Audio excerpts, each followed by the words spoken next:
A lot of the time, I wonder to myself, hey, I want to talk to someone. And hey, I want to do a better job at communicating to others what my real needs are. Because this is a world where I can also have opinions on things. And then, later on, I rethink everything and be like, oh my gosh, I hate what I just did. Well, how do I solve that? And how, or why do I want to get better at it? Well, we're going to discover that with my knowledge of how much I know about my life as of now, 21 years now, living on this marble of a planet, and ask ourselves how, when, why to socialize. Note that I am no expert. I am just someone who has a dog.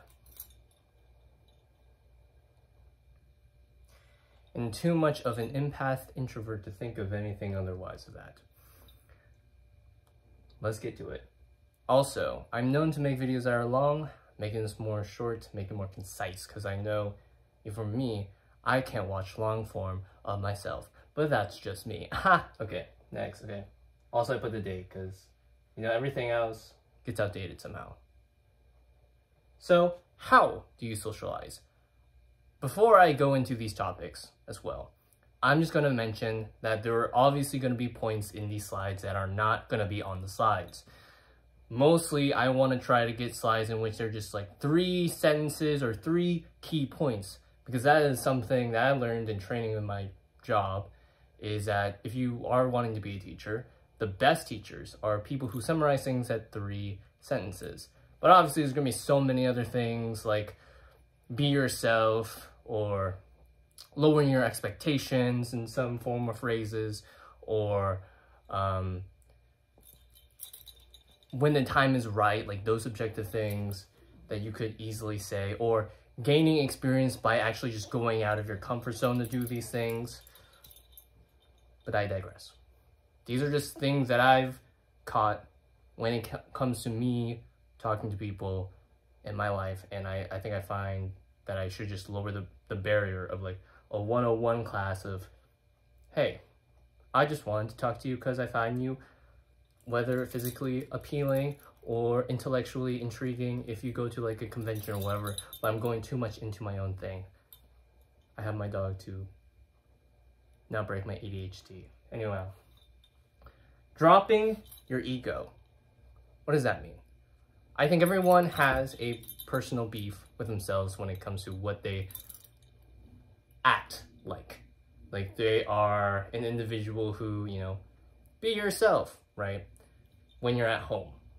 Or be your work self when you're at work. I know I'm that type of individual who is more task-oriented when it comes to work. And I'm not someone who actually gets to know people or socialize with people unless I have a good reason to socialize with them. Like having an importance with a job where, hey, I need to socialize with you because I need to move boxes and I'm just one individual who needs to move boxes. That's when I start to socialize with them. Or when I know there are situations where I can interact with people, like the break room, right? And then you can just talk about any topic you want. There's that. There's also the offensive side to, like, how much should I share myself as an individual to talk about my things that I desire? And that in itself is reading the room, which reading the room would be in correlation with it takes 2 to tango. But the next thing, waving, smiling, and saying hi or excuse me. My job is open world, and it's a production staff, so I have to constantly talk to people. The thing is that when you do drop your ego, everyone is just a human. They're an individual with their own, this is the very blunt thing I'm saying when it comes to having conversations with people who have higher status, whether if it's age, whether if it's money, whether if it is their culture, the background, or how much swag and aura they have. They're just humans. And they have their own personal lives in which they develop these secrets, these these icks, these lovable qualities that you find yourself wanting or being attracted to them. So when you stop believing in your expectations or your assumptions, this one means like dropping your ego, then you start to realize that, oh, people have, you know, their internal monologues like you have. Everyone is that much same than what you think. Like their only different expectations are that they're probably worrying about something at their status, at their level. Like maybe I want to be better at this person, if you're like a Mr. Beast, or like I want to be like the top YouTuber imaginable and stay at the top. Or maybe you want to be just someone who wants to get out of their 9-to-5 job, when you're like, man, when I get out of my 9-to-5 job, I want to do something with my life. But then I'm like, I know everyone else is overvaluing myself or themselves as an individual. Think about that. Second thing though, waving, smiling, saying hi or excuse me. Going back to the production thing in open world, I also guide traffic. So the amount of times that I stop cars, waving at kids that are being dropped off by their parents, saying bye to parents a couple of times. And I'm also want to add something here as well, but later on. And passing people after that after effect of just having to converse with so many people, it's a different feeling. And it's one of those feelings I can't really describe. It's more or less you have to actually do it. And it's almost like adrenaline. If you've experienced adrenaline before, getting out of your comfort zone. So when you start doing this in your daily life, and I would also say in regard that you don't have to do this with everyone, right? But that's also the thing, like, where does that line cross when it comes to you as an individual who wants to say hi or goodbye or excuse me, can I say something just first off? Like, you have a really nice outfit, or like, hey, I like your hair. I hear that a lot from people when they start a conversation with someone that they don't know. And it never really starts off with, or the worst ones are not like started with like, hey, can I get your number immediately? Unless you're that bold enough. Then if you're that bold enough, it's sure. But like the obvious safe bets are just waving at someone and smiling. Because I think personally, if you do get a wave or a smile, I would also mix this with like hygiene, like have like decent hygiene if you're like up close proximity wise. But if you're just waving and smiling, usually 95% of the time, and that other 5% is like they're just in their mind, so they just don't register it. But that 91% of the time, they look at you, they either wave, you know, or just awkwardly smile because it's like, okay, it's just like something like that. As well as driving, right? Maybe when I drive and there is a car that is waiting for me to go to another lane, I give them like a thumbs up. It's that interaction between that universal skippity toilet thumbs up thing where you're just like, yeah, that's good. Or maybe this means something different in a different language and I don't know. Okay, the last one, it takes two to tango. And what I also want to put it takes two to tango, live pitching. Quote unquote live pitching. When it comes to conversations, they're never going to be right unless you keep practicing at it.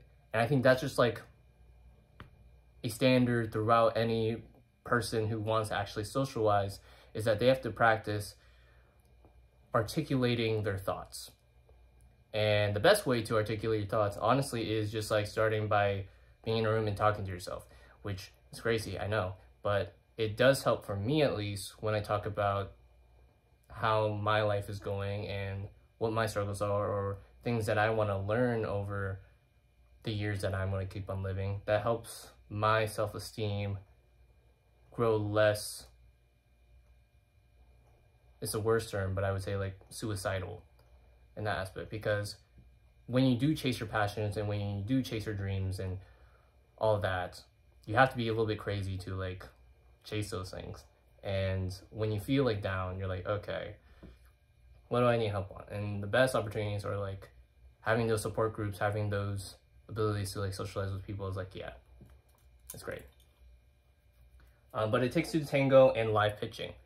I already mentioned a little bit of it takes two to tango, where I was watching like a couple of videos. My research amount is just like from my experiences. I'm not really gonna be like, oh, here's my MLA formatting. Okay. When it takes two to tango, it depends on the environment. Let's use my job, for example. Like, I am working at like a parking lot, guiding cars through. And if I want to talk to one of my staff or my colleagues while I work, I understand, one, I'm doing my job first, more and foremost. And then when I have some cool down time between my job, if there's no cars moving with kids being dropped off, then I can have a conversation with people. It's almost like a checklist in which you have to be like, okay. But it's those expectations that are like more reality-based checklists. If it's assuming checklists where you're trying to cross off everything, like let's say for me, I want to approach a person at a mall, right? There are so many things that you can assume, but the most that you could probably is like try your best at doing it is your level of comfortability. Like, obviously the creep mode is like isolate one person, that whatever they're doing, but maybe they're just chilling on their own on their phone and looking bored. That's when you can probably say like, hey, I do like your outfit, you seem bored, want to strike up a conversation or something. And it's like, yeah, sure. Or if they're waiting for someone, see, that's a assuming factor. And you're like, okay, I won't bother you, I'm sorry, just want to say have a good rest of your day. And that's where you can end it off with as well, if you are having like a short conversation with them. And that's about it. Because I think every person from every walk of life, if you do get yourself some time to travel, is that those are one of those experiences where your expectations also drop out well when it comes to people. And it's more or less the experiences and environments that you put yourselves in that really change the way people view you as well. So when I mean it takes two to tango, it's like improv. And that's why I also mean like live pitching, where when I think of live pitching, I think of like conventions, right? For me, not using the example of conventions, but me, when I do my work, I have to say, good morning, please go under the tent. That's one way of saying it. But on the 12th car that I get that drives up to me and drops off their kid, sometimes I switch it up and I'm like, hello, please go under the tent. And here is a form or slip that tells you if you're able to, if the people that see, and then you're missing up at the same time. But I think it's weird enough that the parents are forgiving enough to understand that like, hey, okay, I'll listen to your spiel. Because on the other side of the coin, parents don't really have the knowledge as well to assume, to believe they know everything as well. Like, you would always, this is my second year doing this job, and so always, you'll have cars in which they are people who are going through orientation and they just don't know the parking layout, or you have parents who are there when they do drive to the parking spot where they need to drop off the kid, and I do tell them, hey, pickup is at this specific time, and then when they do come at pickup, they miss their spot. And it's like, okay, just letting you know. And how I correct them, it's like, so next time, this is how I would start. So next time you have to park on this side of the parking space. But for now, it's all right that you can drop off your kid here, which is like in the middle lane or something. But that's when they learn. It's like, the biggest things that last more than a conversation is mistakes. And sure, they could be knowing like the other person's mistake. Like if I see them say something like really terrible, really bad from Reddit stories or something, it's like, ooh. But mostly in every circumstance that I've seen with interactions, I see them as individuals understanding that in themselves, they did a mistake and then they recorrected the next time. that they do it. Hopefully, I would say like 90% of the time, and 10% of the time are those people who just have that ego that is begrudgingly, you know, them as an individual. And either you just step up and confront them talking about it or not, depending on how many weeks span you get to meet them. Yeah, and live pitching, I think I went over that, which is with every social interaction, when you live pitch, I think that's like the best terminology to get yourself out there and be like, yeah, I don't have to be, oh yeah, that's my computer. You don't have to, you don't have to be perfect when it comes to a conversation, because when you take two to tango, probably the other person is actually nervous as well. And they also think you probably have good hygiene, or you are making their day a little bit better and not just like boring. And then they never also had this type of person in their life interacting with them. Or if it is weird and they just want to be left alone, then they would be honest about it or not. I don't know. I can't read other people. I'm gonna go to the next thing. We went too long on that, but we're here. When should you socialize? Now that's the real I don't know. There's so many reasons. So I'm gonna give examples top of my head. I'm gonna try to just flop them out. But here are like the rates, like a 1 out of 10. You know, like 1 is easy, 10 is like boss threat level, like socializing. So we have the colleague / friend of a friend. If you have friends, if you have colleagues, this could also be a part of like family members or relatives, people that you know, and those people know you to a certain extent, like 50% of yourself. That's like easy mode. You have some entryway to say to people like, yeah, this is great. I promise my dog's here. She's sleeping. The middle one, that would be like a number 5, warming up. Those conversations in which you're like at the mall, right? And you are wanting to talk to someone, or probably it's work oriented where you have to go up to cars and talk to them about dropping off your kid at this time, going to this place at this time. But you also have familiarity with like colleagues or staff members, which is like here. So that's why I'm like, it's that area. And then if you're desperate, if you find the love of your life, or you find someone who has a greater interest that you never knew, but they are like so unapproachable because they're also an extrovert and you're an introvert, or they are weirdly too obnoxious at first impression glance, but then you're like, man, I want to hang out with them. They can probably live up my life. Those are like parties. Those are like gatherings in which it's too loud, but you're like, damn, it's great. So let me actually give you some examples as well with these situations. So when you meet, or how you would go up and socialize in these scenarios. So with a colleague, friend of a friend, you just have to brute force it. I know with like my cousins and all, I don't really talk to them about too much of anything. And for being someone who can also read a room and be like, oh, they just look bored, or oh, they're doing their own thing, I have to respect their own privacy and whatnot and all. Drop your ego. Okay? And I think that's where I choke up a lot. I choke up a lot when it comes to, oh, I have to respect their own privacy, I have to respect. But if it's like, I want to respect their privacy, but then I want to talk to them, that's like your first instinct, a fight or flight. It's like, do I want to say what I want to say or not want to say what I want to say? And to not say what you want to say is like, the worst is like gossiping. But it depends on like the scenario and what you're gossiping about. But if you're bad-mouthing an individual or lying about someone individual or being obnoxious, which will be stated later on how not to socialize, then it's like,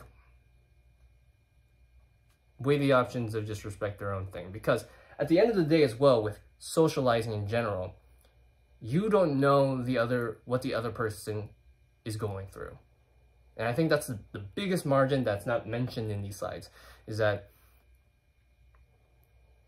there are a lot of people who are probably going through something, and when you do joke about something like, haha, you miss work, and then you say, as an individual who is down, it's like, someone with family got cancer, and like, you have to switch. You have to drop your ego, ignore this, more or less just be comforting towards them, like read the room.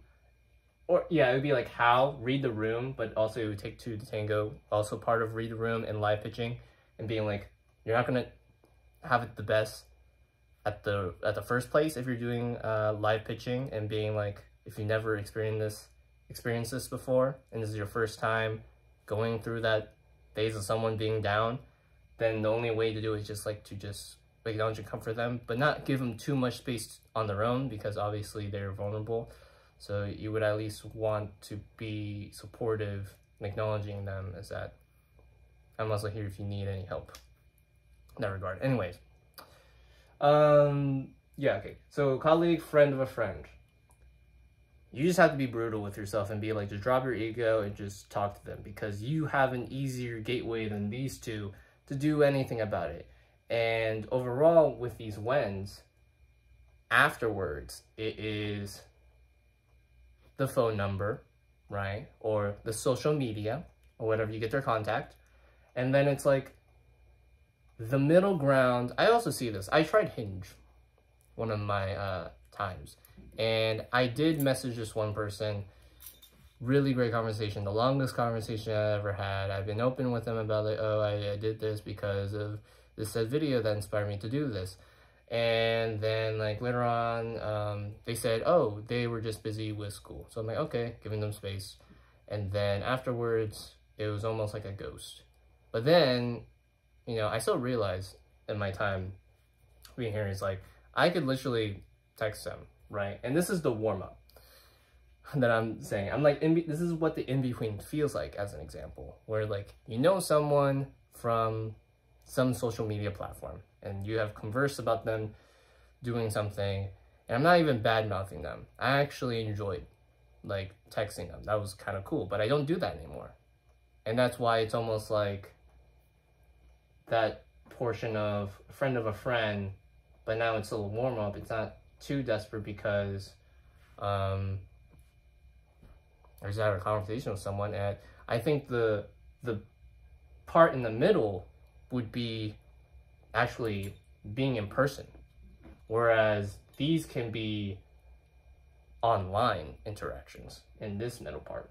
But for here, then, it would be in correlation with, hey, when I talk to you in person, I have to set an agenda, a plan of some sort for us to interact with one another if we actually want to do something one-on-one. But if you're just being a cold turkey and just like going out there and just wanting to interact with people, then you have to still be brutal to yourself and drop your ego and find people who, oh, sorry, that's not about the video, just an alarm. And you just have to go to people and say to yourself, obviously one, okay, wait, I just forgot, their age. It hits hard for people to be like, okay, what do they look like age-wise? So, and that depends on like your own agendas. Like maybe you're just taking a survey. Surveys are fine. And you're like taking a survey to like, okay, but that depends also on the parent, if the parent's there, and it's like, ah. But asking out like a younger adult, ooh, strike in any person's heart that wants to try to date cold turkey wise. And that's why they have the dating apps. But overall, I think in these situations, you would want to be like at a bar, right? Or at an arcade, or going to places in which they do activities like arts and crafts. Or maybe you go to event days in which your town hall celebrates Derby Day. I know Redmond does that. Or maybe you have, you go to clubs, you go to like things that are informal, that you know that are safe third places. And in these cases, it's best to know that you are interested as well with these things, so you have something to work around when it comes to It Takes Two to Tango or live pitching, so you don't have to stress so much about you as an individual to work yourself up with. And also, I also watched a video where they talk about like, hey, don't have a conversation cold turkey wise on an empty stomach, because if you do that, then you're also going to be like, ugh, and you're just going to think about your eating than the conversation flow. So being well eaten, so like if a place like, if you want to eat somewhere, that makes sense why people want to go to like a McDonald's and just have a conversation, because, you know, it's putting food in their mouth and also being like, wow, the food is great. The food is good. How was your day? Your day's great. Well, my day is terrible. You know why? Let me just talk about it. Blah, blah, blah, blah, blah, blah, blah, blah, blah, something, something. You were caught. Okay. And then desperate. Yes. Going to the next. You're being desperate about whatever you're trying to do. Maybe, I don't know why I'm trying to avoid the example, but let's say, for example, you like a girl, right? And this is just in the boy gaze, where I'm just like, okay, I like this girl and I want to ask them out. What do I do? Well, for starters, if you're reading the room around, if you don't know this individual, let's say it's like in a bar. If they're sitting alone, then you just have to go up and just talk to them. Simple as that. Just with no high expectations whatsoever. If they're with people who are talking with them or just like chillaxing with them, probably go up to that individual if you want to be a safe bet and be like, hey, how is that individual? Like, are they single? Are they in a relationship? Are you friends with this individual? I would like to talk to them about stuff because I find them interesting. Or let's say you're in a library. When you're in a library and then they are studying. They're doing their own time of work, yes. And you don't want to interrupt them. I think it's fine if you interrupt them. But I think you have to understand as well the longevity of the conversation, right? And for me, at least, when it comes to the longevity of a conversation, I'm thinking so much about, oh my gosh, I'm going to be wasting their time. I'm going to be I'm not going to give anything good out of their own life choices or whatever, because I'm over analytical that way. But when you drop that, the only thing that is left with time is It Takes Two to Tango again, where it's like, if you see the other individual having no interest, then you just drop the conversation and just say, it was nice meeting you. Can I have your number in any case? If they say no, and it's like, then social media or whatever, and we can talk later at a better time and place. Drop it at that. Like, having some information about them is kind of key. I think of it as when you get like the job I'm currently right now, an example of it is that when a car comes up to me and it's a parent, and then the parent asks me, do you need anything else? Like information. And I always like you always have to message the appointee or like the administrative person. Here is their phone number, here is their contact, etc., to get in contact with them. And that is the best formal way to talk about something. But in an informal way, when you're just addressing someone that you find interesting, or you want to like have a strike a conversation up, or oh my gosh, if you want to join in on let's say at a park and they're walking their dog, and I've also seen like one of my friends, when I was helping them with art, we went to a dog park and they always say like, nice dog, but the person themselves don't acknowledge the idea of like, oh, you said nice dog to my dog or me. That's why you go back to the waving. You get their attention in front of their, unless they're blind. Then you say, excuse me. And then if they can't hear, I guess you just tap them on the shoulder. I don't know. I try. I'm trying right here, okay? I'm giving you tips. But when you're in desperate times, in all these categories, these 3 categories, the biggest thing to recognize is that you have to read the environment that you're in. And when you are in that environment, know that you will have... Oh wait, never mind. You will have... It's in another slide, but I'll say it now. Like, anxiety and first impression dissociation. And I'll go into that later. But for right now, I think these are the levels that you have to... You can generally just think about, break down simply, and think about the examples that I said, and wonder where you are. Let's say I'm in my parents' house, and I'm like, okay, the level of threat of actually socializing is fairly low. It's like, the only colleague I have is my dog. And I don't really have to be too desperate in my dog's affection. This is a miniature schnauzer. Her name is Maxie. Sorry.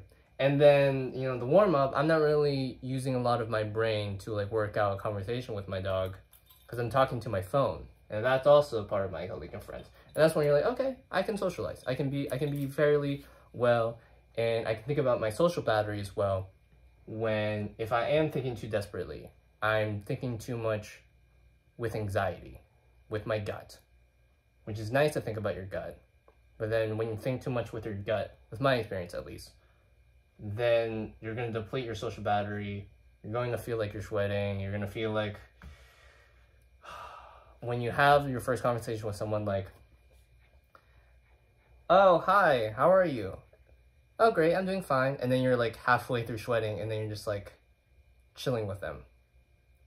Like a bus stop. Like you're waiting on a bus. Ooh, awkward, right?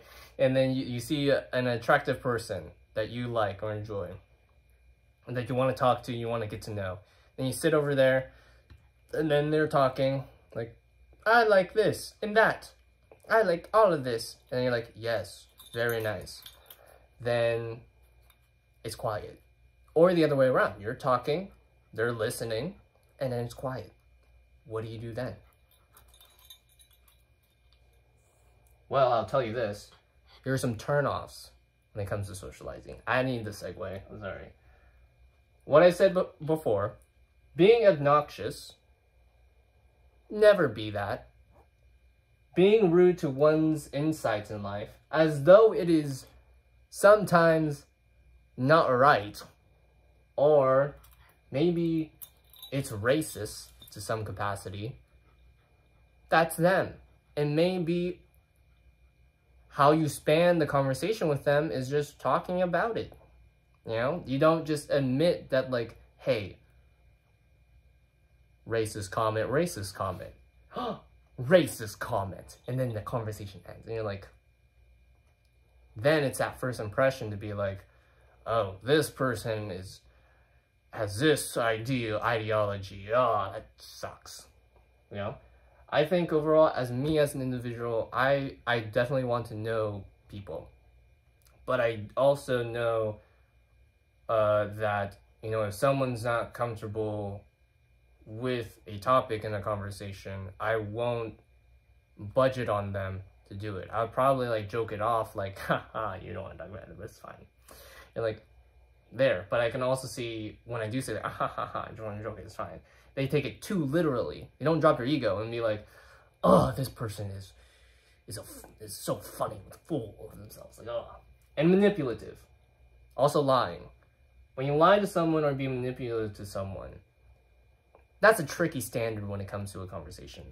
And that plays in a lot with the desperate and the warm-up scenarios. Like, a lot of times I think, like with my job, like if I think about with like the parents or whatnot, of like, hey, this fictional time, you have to be here to pick up your kids.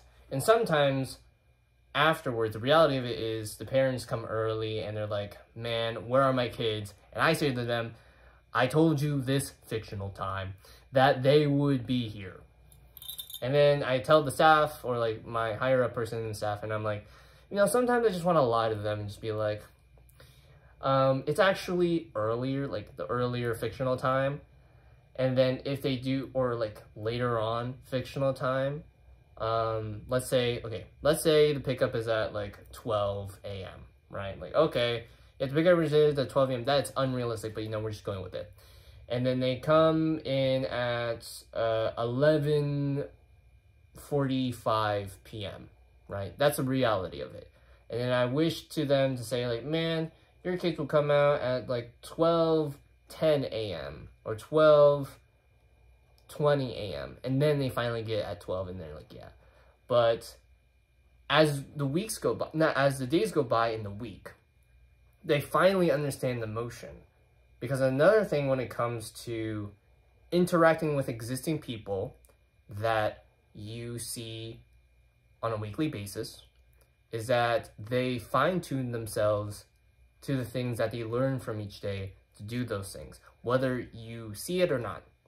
And it's that form of progression in what you don't know or realize, something called game theory, not MatPat, of course, but a thing in which studies the ideology of player integration, or how they interact with a world, a tit for tat, if you know what I mean. But you can look that up as well. It's called game theory. I watched the video about it. It was good. That's all I can say. Anyhow, going back to this, these are like kick creators. I'm kidding. No, I'm kidding. I think overall what you should just learn are like these three things. I think just be careful with this last one, because I think you can be manipulated to an extent of being like joking. But obviously in circumstances where you don't have strong communication with your relationships in general, then you find yourselves in backlashes where the one thing in my head right now as an example is that it was a Reddit story of, not even am I the asshole, but was this wrong or something? I forgot what it was called. But it was the idea that when I told my significant other during like when I was married that I wanted kids, like of course we wanted kids, the other person's like, hell no, I don't want kids. And you're like, that should have been a conversation. But also that's not part of manipulating. I just wanted to just talk about that. But otherwise, being obnoxious, being like irritative, being like loud, or just going to someone's bubble or approaching someone just to make content out of them is insane. It's not the best opportunities to like get views. Like, you know, I think about when I want to make content like this. I want to make content in which that I felt when it comes to like the YouTubers before. Take that out of context. But no. When I watch like a video, let's say, yeah, I'm gonna be honest. I am a Venturian Tale fan. And, you know, when that backlash happened, oof, insane. But when I watch those videos, like with Venturian Tale, when Venturian played Skyrim, that was the first time I was ever introduced to Skyrim, right? And then I would play Skyrim, and in the background, I would just have this video play as well. Or when it came to Minecraft, he was also the person who introduced me into Minecraft, and I just played Minecraft, and it's one of my favorite games of all time still. Even though I play it on and off, I still love it as a game. And I also like Skyrim as a game. And I learned that I love open worlds because of those passions that were striked with just a video of someone doing a playthrough. And although I didn't watch the playthrough, it felt pretty awesome, to say the least, that I was like, this is something that someone else that I find interesting, they're also going through when it comes to just playing a game. That's an example of like, there is no form of being obnoxious, it's one way, truly, being rude to one's inside of life, it's also just one way, and this is the weird thing, yeah. And then manipulative, depending on known creators' content and what they hide behind the wall of the page. But I'm not saying overall that, okay, you should have a one-way conversation with people. I'm saying more or less what shines through more than being obnoxious, rude to one's inside, and manipulative is like actually wanting to engage with the individual, or having something with the individual that you're also working with them to do something. That's why I think with a lot of things, if I did have any form of relationship of my own, that if I want to go like on dates, it would be things that are engaging that we can work one-on-one with, like activities. I wouldn't want to do like a movie, obviously, unless they are really passionate about movies, that we would go out to do movies. Or maybe if they really like to get food, the stereotypical ideology of like females like to eat a lot of food or whatever, then I would take them out to just get like fast food and just we have a conversation and just talk about things.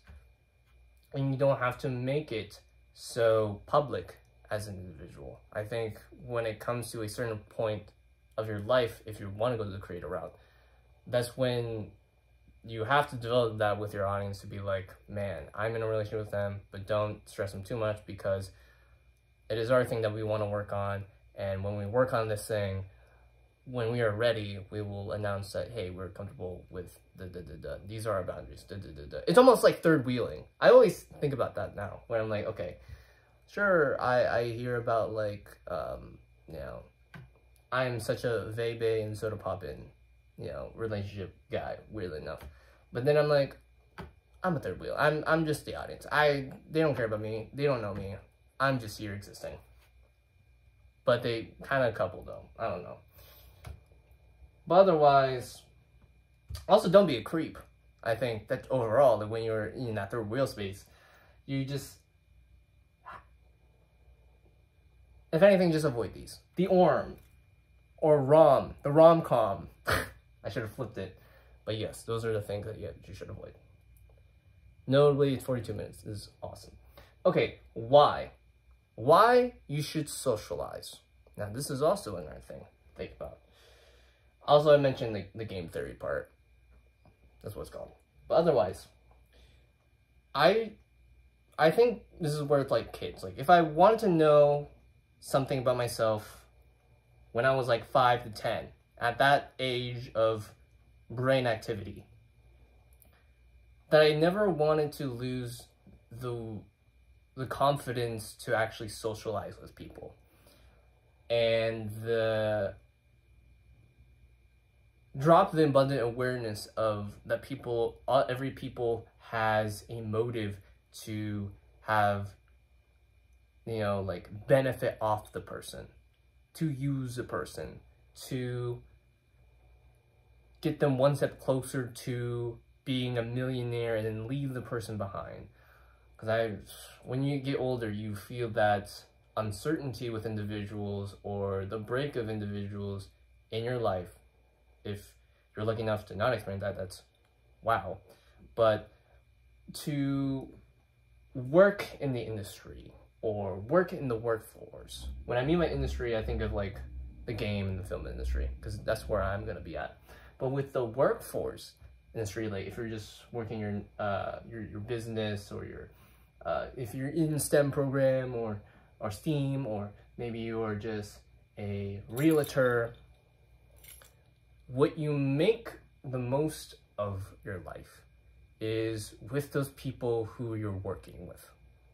And I would say that especially with my job at Open World. You know, I myself, with that being like my first ever job, like I am privileged enough with my family to be like, yeah, you didn't need a job at a young age because you're working hard, working enough to just like do your own things. But I never really thought of the aspects of actually having a job until like I had to move out.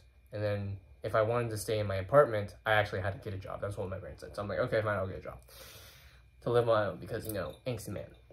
But what I do find myself when I work with people, and I think that's what everyone after graduation expects, is that they want something that solid, is to have individuals who are problematic, like not just rude and manipulative, too much manipulation, but they want people who find that same interest or have that different approach in life, that they're open to talk about it or have a conversation about it. And when you do find yourself with people who are not hardworking in a positive, but a negative connotation of hardworking, like they overwork themselves, or they're too snickering, or they do show the signs of being obnoxious, rude, and manipulative, don't sell yourself short that that's the end of you socializing with people. And that's the truth, because relationships develop individuals. Ooh, that was like butter, smooth. But when you leave it in the fridge, it's hardened, so I don't know. Relationships develop individuals. And when you, especially that's why I feel like with like YouTube, when I do just lay on my bed and I watch YouTube, or if I'm just watching content to just fill the void of being quiet, I think what's left for you as an individual is needing that new information, like your sponge information of like wanting to know things, but in the lack thereof, not have to work for those things. And what I mean by not having to work for those things is not having to make these videos, having to research, having to take that extensive time and that extensive leap, or those extensive payoffs or failures and learning experiences that you have to get in the job market space. That hurts more. And in that part, it becomes like assumptions. When you're like, drop your ego again. And overall, I think when you have not even decent relationships, but having relationships that are also bad in your pocket, it's the most vulnerable thing to do is to share with them, right? And I see that with individuals who find it hard to share it with people, which is fine. They don't have to share it at all. I know specifically someone on my game team that they had their own personal life to deal with when it comes to them as an individual. And I had them not working hard on the project. Like they themselves were like, you push yourself to how much you want as a person who was leading, who was production, who's a producer and lead of the game. And they were, you know, obviously the game designer in which they had to develop the mechanics, which is also rough. So I also made it my ability to just also help them out, because there was also another individual who was supposed to do that, but then they moved off to do something else, which is fine by me. But when you read the room, right, with that example, let's say colleague of a friend of a friend. This is the best example to do it. And desperate doesn't mean likable. Desperate also can mean that they themselves can't do all that I can fix, by Crystal Chan. I love that book. Okay, no. My friend is in desperate need of help, right? So what I would do is I would be their extension and help them. And even through that extension, that was like the only ever fight that I had in my team, which we did have a personal conversation about it, like after, and they cried, and I tried not to cry, because I even admitted to them, if I cried, I would also cry. And it was that serious to that extent. But the main conversation of it all was that I don't think, this is them talking, I'm going to summarize it. I'm not going to be like the best at telling the full thing, but at some point it was like, I know that I don't think that I want to keep working on this project, because I don't think that all the things that I'm doing are worth it, because I need to know as an individual if the things that I'm working on are important for the team and the team wants that or not. Like, I keep working on these things, but you, talking to me, keep changing those things, or you just keep going with those things. And my rebuttal to that was that I always checked on them as an individual. Say, are you okay? Are you okay with this? Each week. It was also the point in which they themselves realize that they also have to open up to them and their vulnerabilities and just be transparent, because when I do reach out, they never reached out to me in some cases. Most cases they also did, but like in some cases when I did want to reach out to them about this thing, it was sometimes it never just happened because of whether if it's their own schedule and their own life experiences. That's them, if they don't want to open up about it or not. And then there was also cases in which it was, hey, to me at least, scratch that, when I did help out with them, it was, oh no, it was a lot of, yeah, I want to explain to them that I'm doing like blockouts, just setting it up for them so later on they don't have to worry about it. And that's the hard part when it comes to communication, because it's like when you do communicate with someone, it's never 100%. So that's where it's like, when you are in this desperate scenario of knowing even someone as a colleague, it's never going to be easy. That you always have to fight with this individual, not against, but with. Fight with this individual. in the means, that could be better termed, but it's more or less, you have to be willing to take the blows, and then someone has to be the bigger person. Done. Okay, and then game theory, which I mentioned, study player decision making, which either you bluff or either you, I forget the other one, attack. It's like the two fish scenario. Like if two fishes go across and like you have a 33% chance, and then if one fish doesn't cross, no, it would be if two fishes cross, you have a 75% chance of surviving. If one of the other fishes don't cross and the other one crosses, 50% chance and 0% chance of the other one.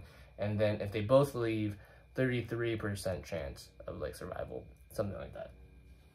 That's game theory. It's the ideology or the phrase that like, man, I want to gamify my life. Yeah.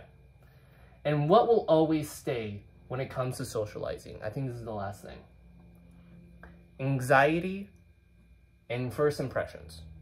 And when I mean my first impressions, the best example is when you're in a classroom and it's your first day of school and there's no assigned seats and you just sit somewhere.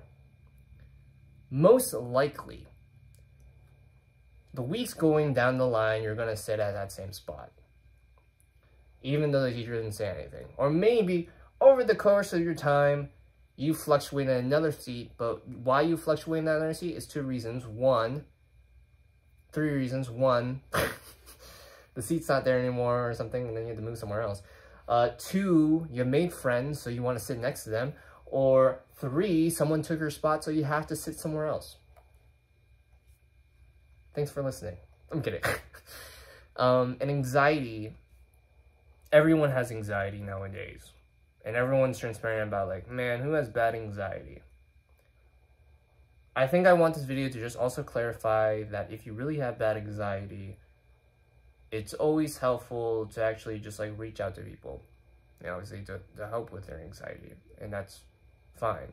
But don't obviously use them or manipulate them for a secretive reason, just to use anxiety as like a coping mechanism to do that. But truthfully, if you are someone who, I'm talking to people who have anxiety, are just not someone who, even though I talked about this whole thing, like, hey, yeah, I can socialize. You don't have to socialize. I think that's the control of it, is that you get to decide when you want to socialize.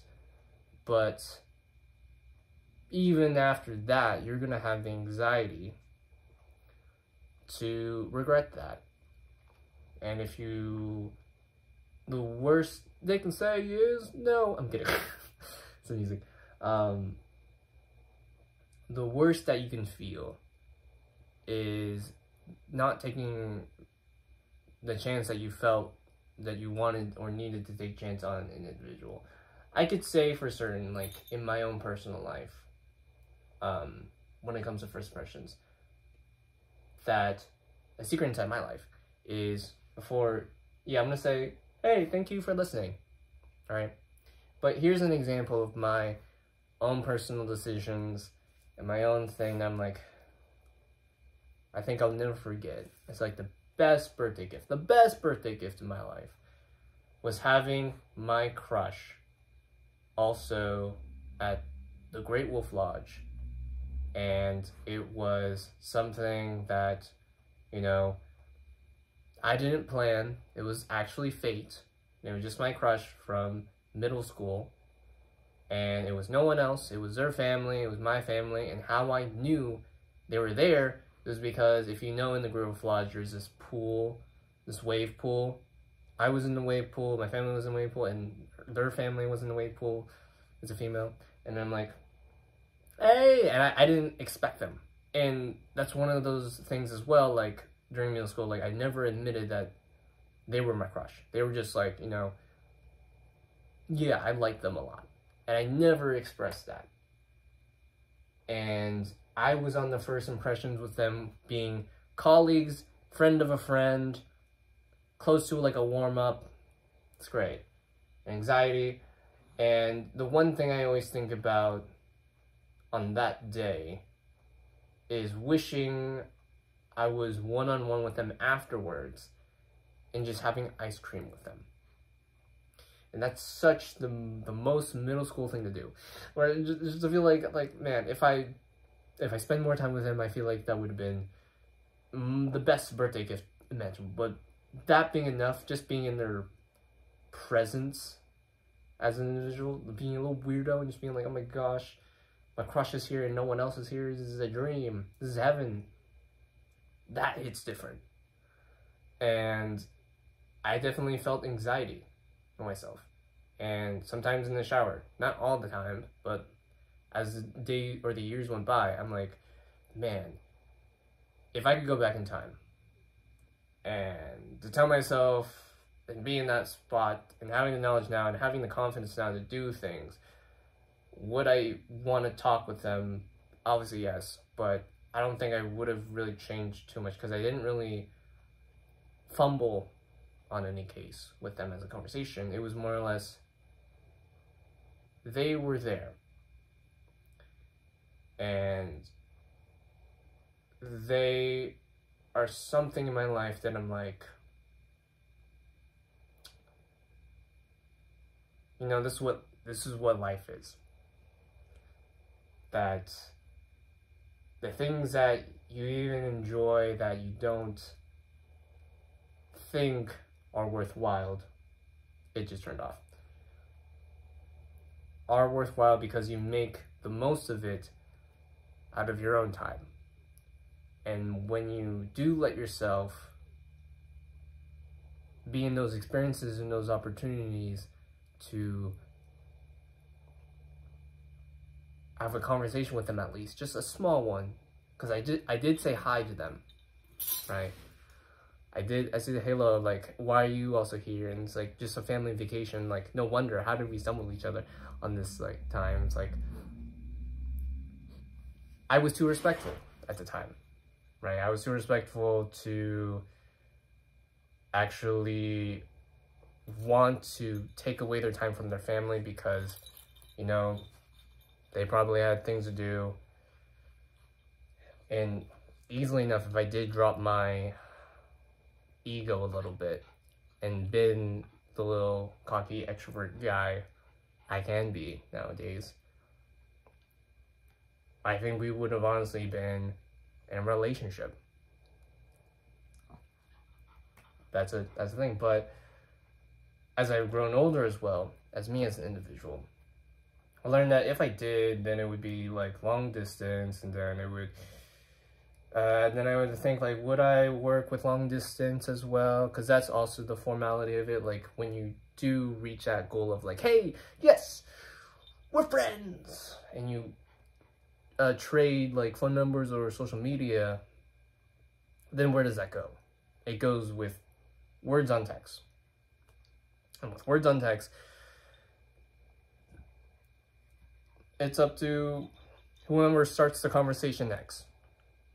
And assumptions to believe that they're busy off doing something, and then someone acting or feeling like they're more desperate to have a conversation, texting and whatnot. And like, I feel like when it comes to the texting culture, if we drop our assumptions more and just text what we're feeling, like not a long paragraph. Like obviously I am a long paragraph guy, but I don't want to be the long paragraph guy.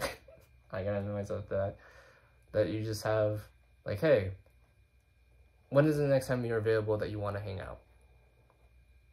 Because I do want to hang out with you. And then you just have a conversation with that. Like maybe it can just be over like voice call or voice chat. It can be that easy. But yeah. Thank you for listening.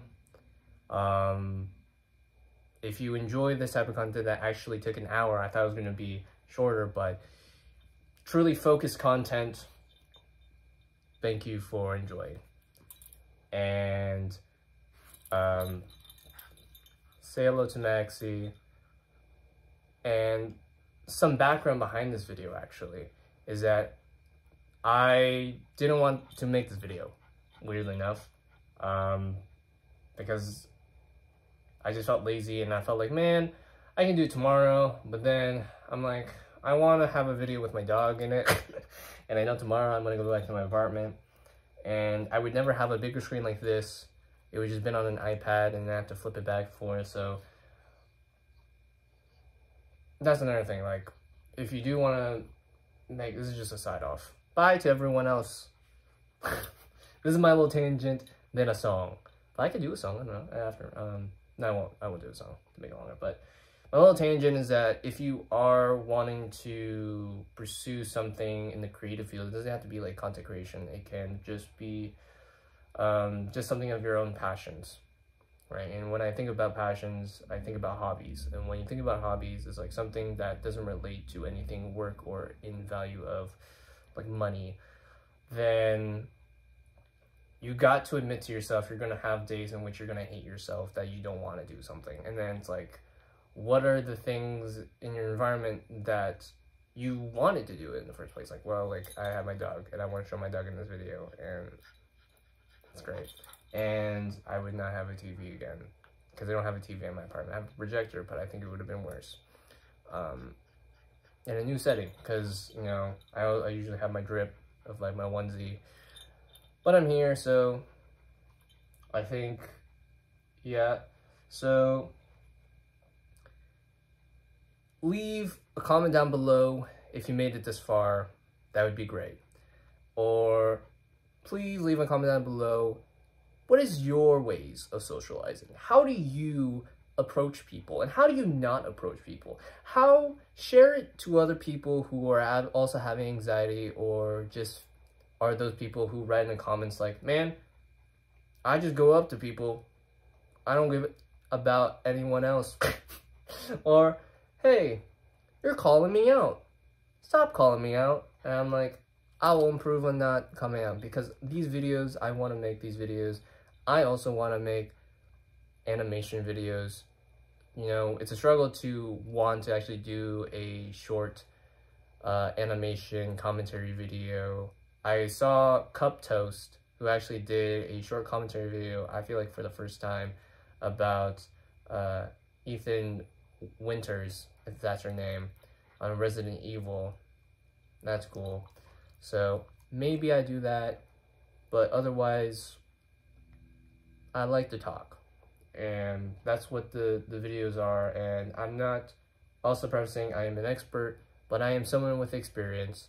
And in life, the experiences that you chase are living through other people's lives, and then you take that and then you make it yourself, or you correct them, or you social analyze them, but never, you know, blackmail them, never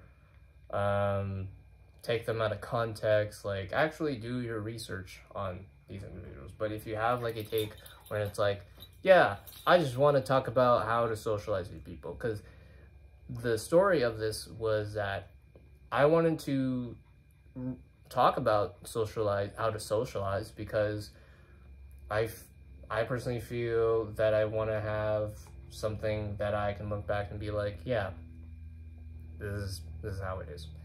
But thank you for listening in the background. Thank you for listening to my rants. I try to keep it how it is, truth, and with some examples in my own life, not too personal, but enough to be like, yes, it's within the confines of what it means of a little story time. So, but hey, that's just me. Everybody doesn't know how to socialize when I'm off key. It's just to jeopardize my life, my life, my life. This is for the end credits. It's nothing also new, it's also not so grand. I'm with my dog Maxie, and she doesn't know how to say anything. But she's my comfort dog, everything I love. I just want a hug, and I just want to sleep and rub the stomach while they pant, cause the lack of, they need to breathe. I don't know. But that's just me.